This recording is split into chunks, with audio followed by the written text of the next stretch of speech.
Olá pessoal, você está na República dos Santos e aqui você não perde nunca, né?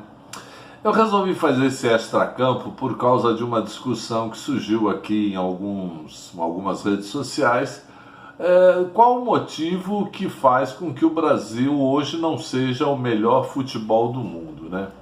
A gente pode olhar isso sobre vários aspectos, até porque o que a gente considera o melhor futebol do mundo, pelo menos a mídia, o glamour da informação dentro do esporte, né, são os campeões da Copa do Mundo. Primeiro vamos analisar sobre esse aspecto, né? A Copa do Mundo está muito longe de ser um tipo de competição que mostra realmente quem é o melhor futebol do mundo. Até porque ela é um torneio com 7 jogos. Ela não tem nem retorno, parece brincadeira, mas é verdade. Então, ela é um tipo de competição montada única e exclusivamente para se ganhar dinheiro. Óbvio que ela nos anos 30, lá quando ela surgiu, ela não tinha esse aspecto, mas hoje a Copa do Mundo é uma competição totalmente voltada para o dinheiro. Então ela não tem muito compromisso em determinar que o melhor futebol do mundo vai ser do time que ganhar a Copa do Mundo, porque senão o campeonato seria feito de forma completamente diferente e a Copa do Mundo não passa de um torneio que promove o futebol no mundo inteiro, gira bilhões, né? Existem bilhões de interesses também por trás dela. A gente já cansou de ver vários escândalos aí de confederações que compraram votos para a Copa se realizar no país A ou no país B, porque ela gira muito dinheiro e ela não tem compromisso nenhum com realmente qualificar o melhor futebol do mundo. Enfim, a mídia ainda pondera muito isso, né? Quem ganha a Copa do Mundo é o melhor futebol do mundo. Segundo, o futebol hoje sofre muita influência do dinheiro, né? E aonde o dinheiro entra, o dinheiro corrompe, o dinheiro distorce, o dinheiro modifica resultados, o dinheiro modifica até na base os processos seletivos. Hoje, por exemplo, um garoto, ele provavelmente é uma chance de desenvolvimento social, de evolução social para toda uma família que está por trás dele. Então hoje um pai que tem um filho com 8, 9 anos que começa a mostrar alguma capacidade futebolística, ele é tratado como uma joia e como um bilhete de loteria, porque se ele der certo, ele vai ajudar muita gente, né? E isso fez com que os processos seletivos, as famosas peneiras, também sofram influência do dinheiro. A gente cansa de ver casos de denúncia de profissionais que trabalham fazendo essa seleção, levando dinheiro por fora para passar o menino, porque a análise é subjetiva, então passa quem ele acha que é melhor. Então quem paga, dizem até que tem até tabela para passar nas peneiras de clube grande, né? Óbvio que você passar numa peneira está muito longe de dizer que você passou na peneira e você vai ser um atleta de sucesso. Tem 1000 variantes aí no meio, as crianças quando fazem esses testes são muito novas, depois quando entra no processo de amadurecimento de 16, 17, 18 anos, existem 1000 diversificações, mil possibilidades, o garoto pode se perder nisso, naquilo, uma namorada, droga, bebida, enfim, 1000 coisas, sucesso pode subir a cabeça. Então, passar um processo de peneira é apenas um primeiro passo de uma longa caminhada para o sucesso. E esse processo a gente sabe que está corrompido. Eu acho que no Brasil, talvez pela fama da produção de jogadores no Brasil, pode ser até que esteja mais. Mas isso deve ser um problema mundial, muito longe de ser um problema só no Brasil. Depois, nós passamos pelo processo que nós temos uma entidade que cuida do futebol profissional brasileiro, que também interfere nisso, que é uma entidade que também só prioriza dinheiro. Ela não está priorizando a infraestrutura dos clubes, os clubes produzirem grandes jogadores, ela não tá muito preocupada nem com as condições financeiras dos grandes clubes. Tanto é que ela marca ela não dá prioridade nem para o campeonato mais importante que ela promove, que é o brasileiro. A gente cansa de ver, por exemplo, jogadores que estão disputando em times numa situação decisiva para o Campeonato Brasileiro, terem que sair dali para ir representar a seleção brasileira, porque a CBF fez um contrato milionário e tem que levar os principais jogadores. Então tudo isso influencia na capacidade técnica do resultado do futebol que se pratica aqui, e principalmente porque esses clubes, que são os grandes produtores, são as grandes fábricas de jogadores, são os clubes. O moleque começa na várzea, quando ele chega no clube é que ele vai ser moldado finalmente para se tornar um jogador profissional.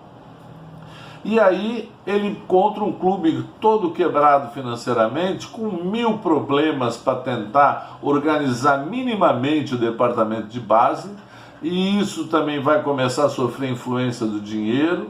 Um atleta, às vezes, que tem um leve destaque, ele já é vendido desesperadamente para subvencionar o clube, entendeu? Então tudo isso influencia no resultado final. Outro aspecto que é muito importante a gente notar é que cada vez mais novos os jogadores são levados para a Europa, que é o continente que mais despeja dinheiro no futebol. Então, antigamente, os jogadores, para ir para a Europa, eles tinham 18, 19, 22, 23, 24 anos, tinha invariavelmente que ter uma passagem na seleção brasileira. Hoje, o jogador, quando ele tem uma passagem na seleção brasileira de base, 17, 18, ele já está indo para a Europa. Porque os clubes europeus perceberam que é muito melhor arriscar e comprar uma baseada mais barato do que esperar esse jogador ter sucesso e no futuro estar 10, 20, 100 vezes mais caro. Então eles arriscam comprar vários jogadores. Então o que acontece? O futebol brasileiro hoje, quando eu falo futebol brasileiro, é o futebol que se pratica aqui, porque a gente não pode deixar de considerar futebol brasileiro os brasileiros que jogam fora daqui. Hoje nós praticamos o futebol do resto.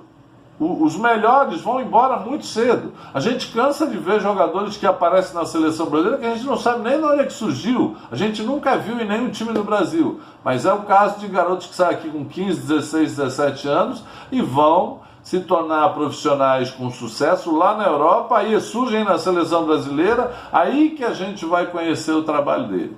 Então toda essa inversão de valores, né, essa inversão, não existe um limite de idade para o jogador sair daqui, isso tudo prejudica o futebol brasileiro de uma forma muito severa. Por um outro lado, a gente tem que lembrar que com todos esses problemas, com todas essas adversidades, com todas essas situações que dificultam, o Brasil ainda produz muitos bons jogadores, muitos. E o jogador brasileiro ainda tem um conceito muito grande na Europa. Existem algumas escolas que acham que o jogador brasileiro não cumpre muito bem as determinações táticas. Existia, porque isso já passou. E até uma posição que o Brasil não produzia grandes valores, hoje até goleiros, que geralmente goleiro só se levava goleiro argentino.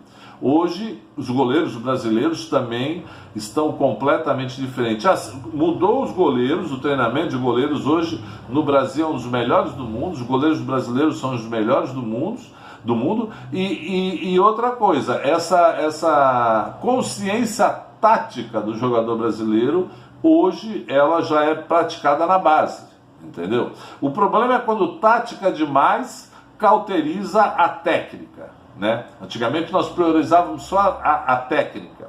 Depois, com a importância do desenvolvimento tático, nós tivemos que cuidar também da tática. E hoje os jogadores têm consciência disso. Apesar que, volto a dizer, muitos profissionais preocupados demais com a tática esquecem da técnica.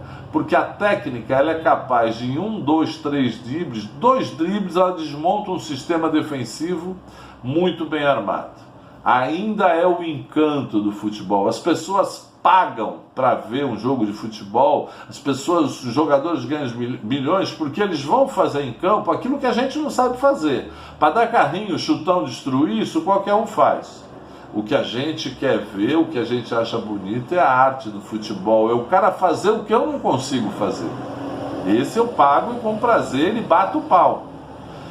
Enfim, então essa é uma análise geral de coisas que influenciam no futebol brasileiro. apesar do Brasil já desde 2002 não ganhar um campeonato mundial e muitas vezes perder campeonatos mundiais num dia, tendo geralmente times muito bons, às vezes num dia infeliz, a Copa do Mundo, da maneira que ela é disputada, ela permite isso, e essa forma de fazer um torneio para determinar quem é o melhor do mundo, muitas vezes o Brasil, nesses quase 20 anos aí que está sem título, não se tornou campeão. Mas eu ainda acho que o Brasil tem o melhor futebol do mundo. Não está tão distante de outros países como já teve outrora, mas ainda assim não tem país no mundo que produza tantos jogadores de futebol. Só um detalhezinho para terminar. Um dos estudos, existem estudos que antigamente os jogadores brasileiros eles eram produzidos com muita habilidade pelas adversidades que eles encontravam de jogar na rua com a bola de areia, com o chão esburacado, com terra, tropeçando, caindo. Isso fazia com que os jogadores brasileiros desenvolvessem muito mais habilidade. Hoje, com o desenvolvimento do país, qualquer esquina tem uma escola de futebol, o moleque já vai lá, já pega uma grama sintética, pega uma chuteirazinha e tal, ou um tênis adaptado para aquilo, e dizem que isso também é uma coisa que diminuiu um pouco a nossa capacidade de produção de bons jogadores. Mas eu ainda continuo acreditando no Brasil e acho que a gente pratica o melhor futebol do mundo, pelo menos a produção. Se a gente não tem a melhor equipe do mundo é uma coisa, mas que a gente tem jogadores no total, né? Às vezes você tem um destaque como o Cristiano Ronaldo, o Messi, mas no geral a gente produz os melhores jogadores do mundo. Na baseada eu acho que ainda o Brasil está à frente dos outros. Tá ok? Deixa a sua opinião, discuta o assunto, participe com a gente, fale também, você aqui também tem direito, tá bom? Você está na República dos Santos e aqui você não perde nunca. Esse é mais um Extracampo com Ricardo Pérez. Um grande abraço!